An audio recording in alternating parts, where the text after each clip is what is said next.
नमस्कार साथियों, स्वागत है आपका आपके अपने चैनल रेड सीटेड डीलर की तैयारी में।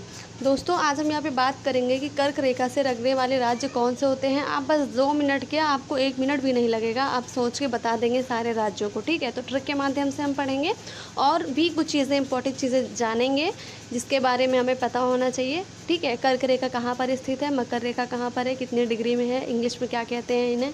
फिर उसके बाद हम बात करेंगे भारत की स्थिति कहाँ पे है। तो यहाँ पे हम पहले बात कर लेते हैं दोस्तों कि कर्क रेखा कहाँ पर है। ठीक है, तो इस तरीके से ये आपका क्या होगा, ग्लोब होगा, ये आपका अर्थ है। ठीक है, अब अर्थ पे आपको पता है कि लाइनें होती हैं, सर्कल होता है। ये जिस तरीके से हमारा ये अर्थ बना हुआ है, इसका उत्तर ये कौन सा पार्ट है, ये कौन सा मतलब भाग है, ये हमारा है उत्तरी भाग। ठीक है, ये हमारा उत्तरी भाग है और ये हमारा कौन सा है, दक्षिणी है, और ये पूरब है, और ये कौन सा है, ये पश्चिम है। ठीक है, तो आपसे पूछा जाए कर्क रेखा कौन सी है, मकर रेखा कौन सी है, तो पहले तो हम बात कर लेते हैं कि जो उत्तर से लेकर दक्षिण तक जो रेखा खींची जाती है, या तो इसको हम सर्कल भी कहते हैं कि ठीक है, उत्तर से दक्षिण तक का वृत्त, सर्कल या फिर लाइन कहते हैं। तो इसको हम क्या कहते हैं, इसको हम कहते हैं देशांतर रेखा, या तो इंग्लिश में बात करें तो लॉन्गिट्यूड। इस तरीके से आप ट्रिक से याद कर सकते हैं। लॉन्ग मतलब लंबा, लंबा, और लंबा क्या है, लंबी रेखा। ठीक है, लॉन्गिट्यूड मतलब लंबी रेखा।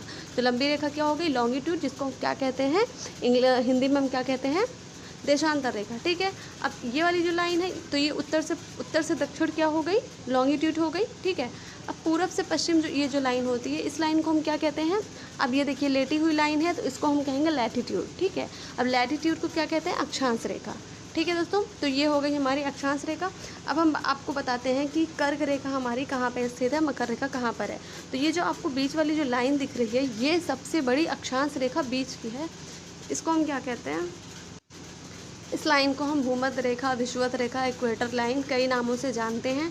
अब हम बात कर लेते हैं कर्क रेखा। तो कर्क रेखा कहाँ पर स्थित होती है, इसी भूमध्य रेखा के 23 डिग्री ऊपर अक्षांश, मतलब 23.5 डिग्री उत्तरी अक्षांश पे जो स्थित होती है, इसको हम क्या कहते हैं, इसको हम कहते हैं कर्क रेखा।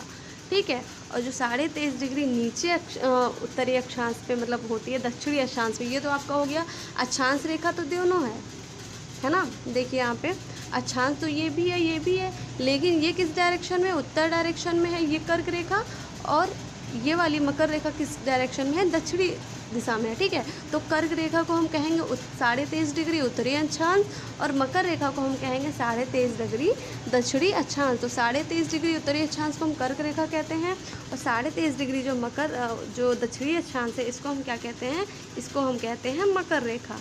ठीक है, ये हो गई मकर रेखा। अब आप देखिए जो ग्लोब है आपका, ये उत्तर, दक्षिण, पूर्व, पश्चिम है। तो इस बीच वाले डायरेक्शन को क्या कहेंगे, इस वाले भाग को हम क्या कहेंगे, इस वाले को क्या कहेंगे, यहाँ इसको क्या कहेंगे, इस वाले डायरेक्शन को क्या कहेंगे, मतलब ये कौन सी दिशा है।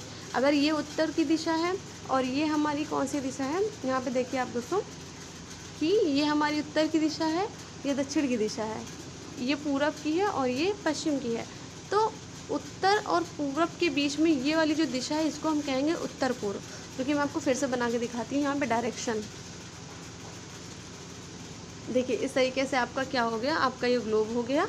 ठीक है, अब हम आपको यहाँ पे डायरेक्शन दिखाने के लिए ही कर रहे हैं दोस्तों कि ये कौन सा हो गया आपका, ये उत्तर हो गया, है ना, ये उत्तर हो गया, ये दक्षिण हो गया, ये पूरब हो गया, और ये कौन सा हो गया, पश्चिम हो गया।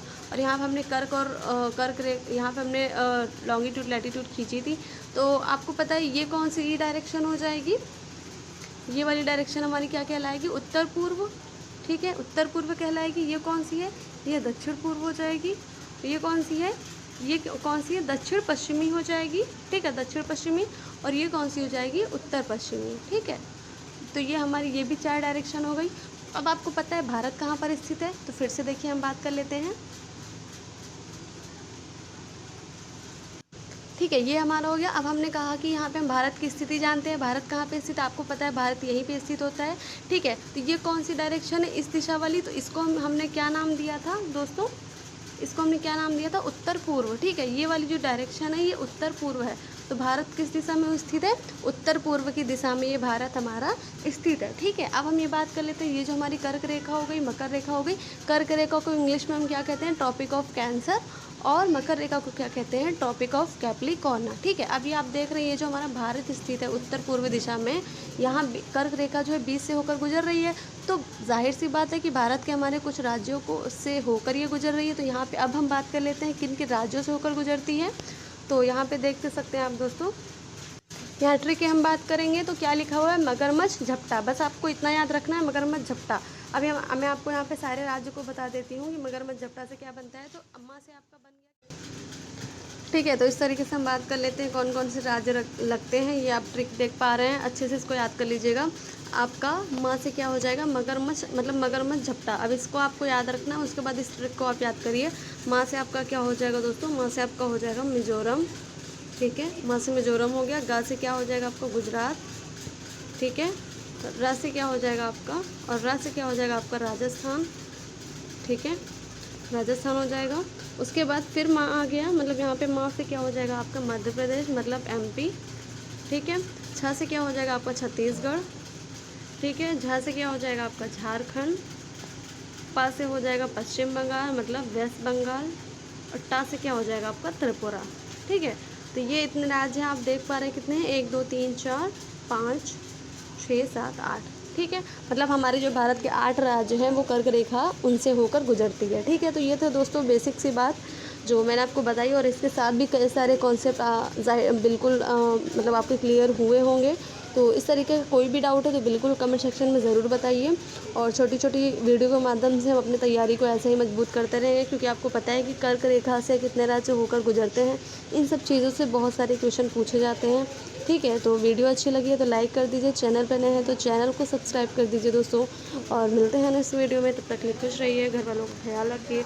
ऑल द बेस्ट, जय हिंद, बाय बाय।